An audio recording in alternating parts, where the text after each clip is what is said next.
Dali natin po sa maganda. Huwag natin isipin ang negatibo. Sana kayo nakakita ng negatibo o negative na maputi? Yun yung na-expose. Yung film, pag ang film ay exposed, nagiging white. Hindi mo na kailangan tingnan pag gano'n. Pero yung negative, kapag hindi po exposed, maitim yun. Kailangan mo pang ilagay sa araw o sa ilaw na ganyan para makita mo kung anong laman ng negatibong yun.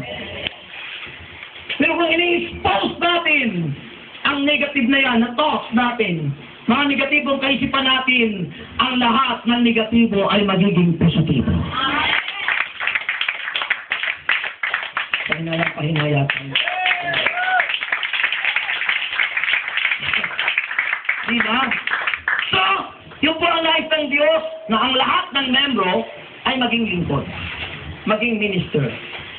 At yun ang sinasabing Ephesians chapter 2 verse 10 muli. Ephesians chapter 2 verse 10 ulitin ko. Dahil tayo tinawag, nilalang, nilikha sa pamamagitan ni Kristo Jesus upang iukol natin ang ating buhay sa paggawa ng mabuti.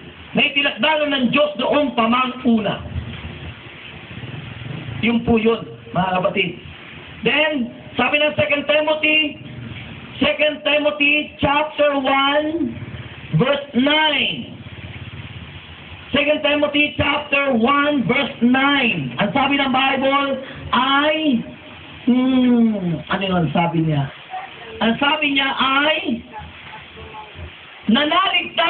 nagligtas at tumawag sa atin upang tayo maging kanyang bayan. Ito'y ginawa niya sa pamamagitan ni Kristo Jesus, hindi dahil sa ating mga gawa, kundi ayon sa kanyang layunin at kagandahang loob na inilaan sa atin bago pa magsimula ang panahon.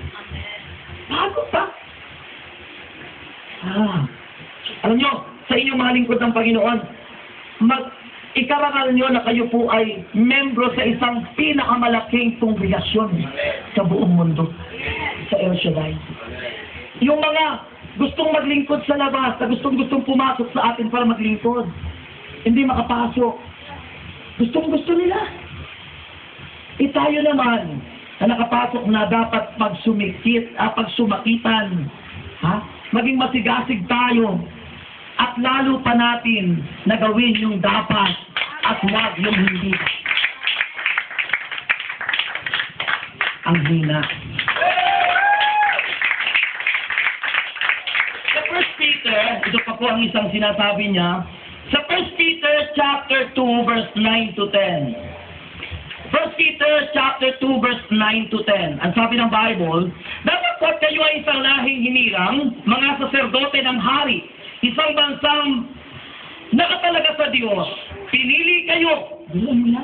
Pinili kayo. Pinili kayo ng Diyos, hindi para mag-away-away. Pinili kayo ng Diyos, hindi para pagmula ng pagkakabahabahagi. Pinili kayo ng Diyos para ano daw? Upang maging Kanya at maghayag ng mga kahanga-hangang gawa niya. Ang layunin parang Diyos sa atin. Pinili tayo para tayo ay maghayag ng kahanga-hangang gawa ng Diyos. Hindi yung kasuklam-suklam na gawa ng diablo. Hindi po yung kasuklam-suklam na gawa ng diablo ang ihayag natin. Yung kahanga-hangang gawa ng Diyos. Purihin siya.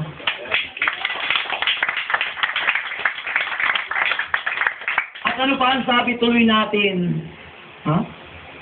At ang sabi ron, siya rin ang tumawag sa inyo mula sa kadiliman tungo sa kanyang kagilagilalas na kaliwanagan. Kaya pag ninilayan niyo yung salita ng Diyos, siguro, kung ikaw lang mag-isa dyan, hagulgul ka na doon sa kwarto mo. Iiyak ka na. Dahil sa kapalpakan nating mga pinagagagawa. Iiyak. Dahil matatas ka. Remember, God speaks to us in 3 ways. Through the Bible,